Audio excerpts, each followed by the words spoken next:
So, stripping for gold. It's Andy. So, building myself chemical hood over here, as you can see. Pretty cool. On top of an old iPad card, which was a charging station for like 30, 25 iPads. So, I realized when I opened that center, I had welding equipment in there, pulled it out, but there was also some other electronics, and I said, you know what? Shit, I'm going to take this apart.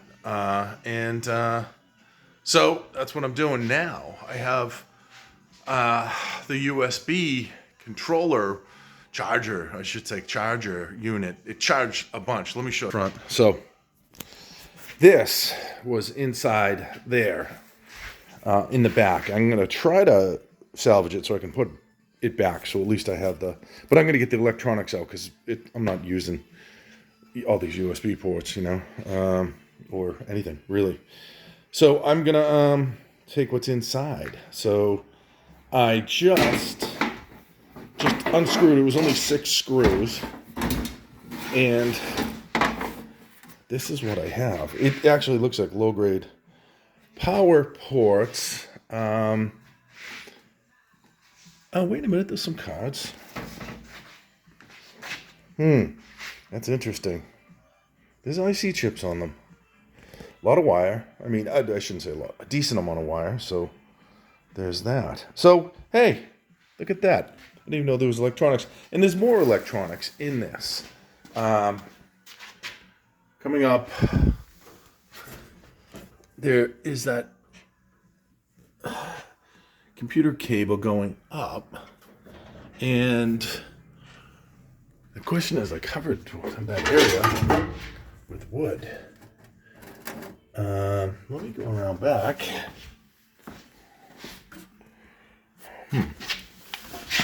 Here's the cable going up. You know, it's your standard standard connector there. It might be just, you know what that is? Probably a surface USB port. Yeah, I bet it is. Nothing more than that. You know what? Let me see if I can lean this. You know what? I'll end up tipping this thing onto myself. No, I'm not going to try it right now. We'll leave that for now, but I'm guessing that's it. But let us take these out. Let me, you know what? Let me see if I can position this to video me. Wouldn't that be interesting? Or just have the phone fall over. Okay. Oops. Oh, there we go. Okay. Here we go.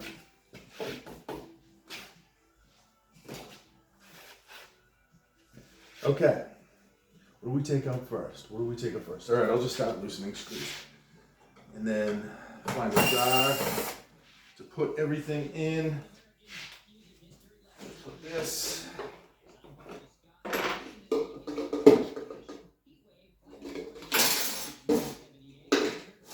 Oh, it's my magnetic stainless. I have a certain amount of stainless steel that is magnetic. Not highly magnetic, just ever so lightly, and I know the salvage yard probably won't give me the magnetic 304, 315 stainless steel price, which isn't much anyways, 28 cents per pound. But I was gonna see, I was just gonna keep, I said, you know what, if I give that away as steel, which is, you know, pennies per pound, it's not making me any money, so why not, you know, keep it for stainless, you know, less than perfect stainless. There may be a category of certain salvage areas will honor, you know, stainless steel that's slightly magnetic, you know. It's not nearly as magnetic as, say, well, that's a funky, it's not standard, of course. It's not, that'd be too easy.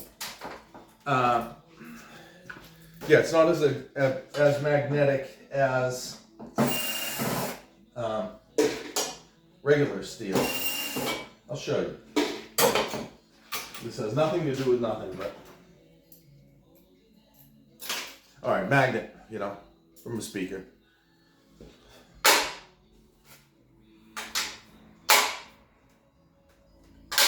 Pretty difficult to get off. Now, the stainless, which I've lost all the code right here.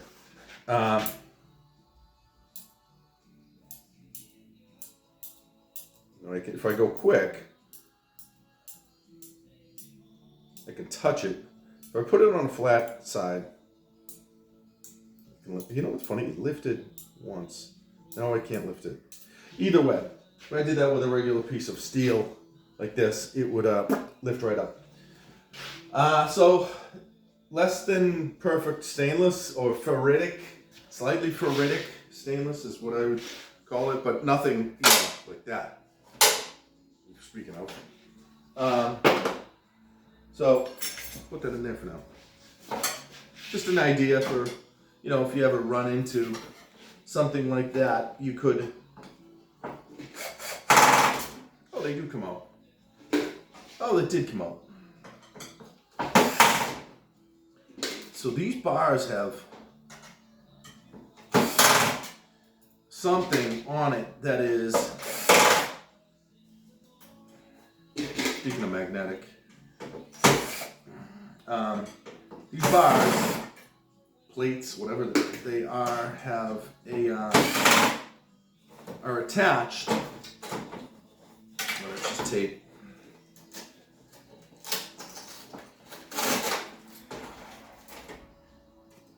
Two PCB boards, or PCB boards are attached to these metal shelves. We'll call them shelves. Makes more sense. West Virginia. Okay, so I'm gonna, oh, dusty as hell. You know, it's funny, these just weren't used much either. It's, these were from a school that was going to throw them out because they were in an area that was being redone. And I said, you know what, I'll take it. And I almost broke my back trying to get the iPad part out.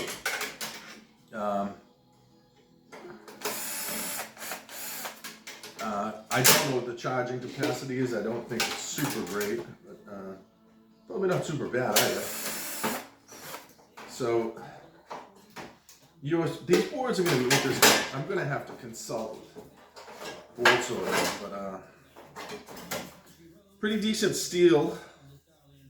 Get that out of it. And what I'm going to do, I'm going to liberate everything inside here, get it all pulled off, and then come back and show you what I have. Otherwise, I think you're going to end up boring me for a while. So, let me see. Okay, let me pause. Yeah, I'm pausing. All right, I'm back. I'm just re-aiming this. All right.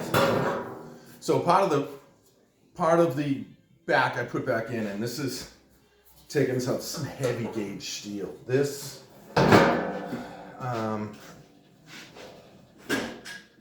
these are the shelves that those circuit boards there were on. So got those off. So this is all the scrap steel, which I'm putting down there for now. All right. That's my mayonnaise screw container, plug, gee whiz, switch. Hey, sometimes they have silver on those, right? Okay, but here's our circuit boards and a huge amount of wiring. So you know what? Let me see USB. I'm gonna unplug the USB,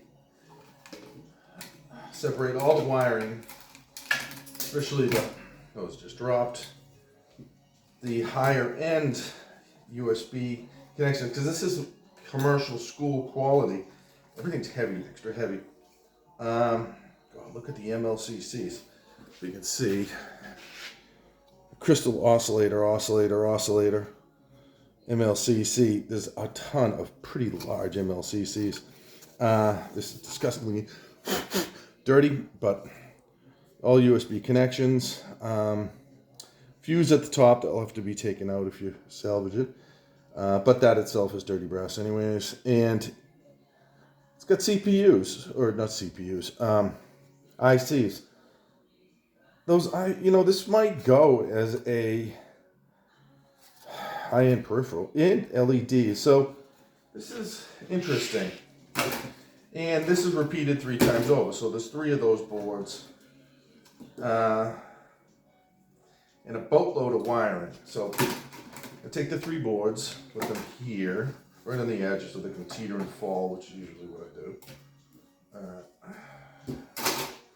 Let me get the stuff that fell over.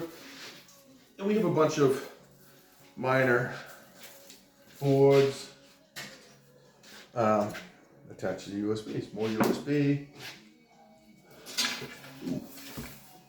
Wiring harness that's included. So, a little USB. Nothing really. Old USB, or I should say USB, whatever, 1.0, and that's 2.0 or whatever. So a little mini board, just a connector, nothing special. There's another one, which is basically just a connection point, where they all come together with a, I'm guessing 120 volt power Peters to it. Peters, sounds great. Yeah, so nothing other than a brass connection, but whatever. Every little bit, right? This is thick wire. So I will I'll put it in a separate area. I don't know if you can see the thickness, but this is more like a 16 gauge. I could potentially strip this down, but I'll take the connectors off anyways. And put it in a different area. Oh yeah, so another, this is not, won't disconnect, that's permanent.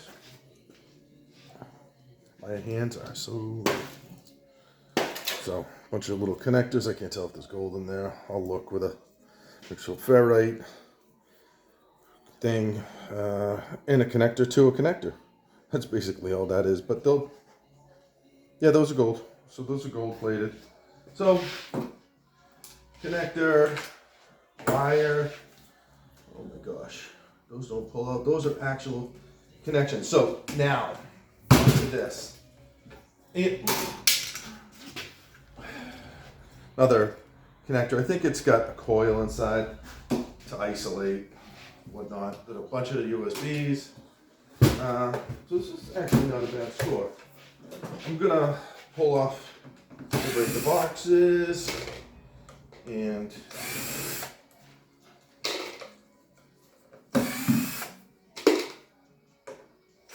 I try to gather all the screws, that way I have like, I'll show you in a second. So another piece of, and this is some decent gauge steel. Piece of steel. This is my screws. So in this bucket, it's getting there. I mean, it's only up about, you can probably kind of see 3 inches if that, but heavy. Heavy. It adds up quick. And that to the mix. Okay, anyways, here we are. These are definitely aluminum shielded units. So, let me bring them up. Aluminum shielded. I'll have to pop these off and undo the connections. And we'll see what's inside. It looks like just a standard, power supply. The AC input at 120, American. Output 5 volts, 30 amps. So USB voltage, 5 volts, but 30 amps. So each one of these. So that's pretty heavy duty. You know, these could have resale value. This works, but what use do I have for this many USB charging ports, right? And I needed to use the iPad cart for storage and things. But I gotta figure out what to do with these. 5 volts, 30 amps. I'm gonna have to look this up. This might be worth my while to scrap these whole, to sell them. And yeah, I mean, it's pretty clear, the switching power supplies. I'm gonna look it up. So I'm not going to scrap those, but these I will, because anyways, if I open these, I can just see this transformers galore. There's not a whole lot of things that are gonna be like, I'll take the wire though, but it's just transformers and lower end quality products. But these are a different story.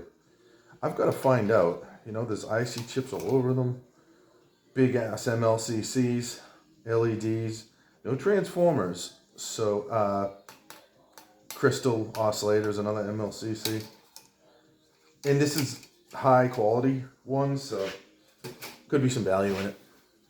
Trying to think of, and a lot of steel. So there we go.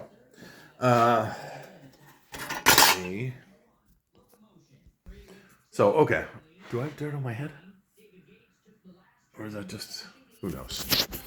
All right, so you can see the steel. I don't know if that was coming up in the video. And those are the boards. Let me get. There you go. Some plugs. These. So if you want to get brass off that, that's just a switch. You could sell those as USB switches. But this is what's interesting. These may have some value, and somebody might be wanting them. So what I'm going to do is get rid of the wiring. That'll get recycled. But I'm gonna see what I can get for these power supplies. And in the background, you can see that is my chemical vent hood project. And now I put the back in the lower part, which was where the iPad cart, the iPads were being charged. Now, don't need to be charged. And make a couple cents, pay back the wood I had to buy. And we'll see. Well, thanks for watching Strip for Gold.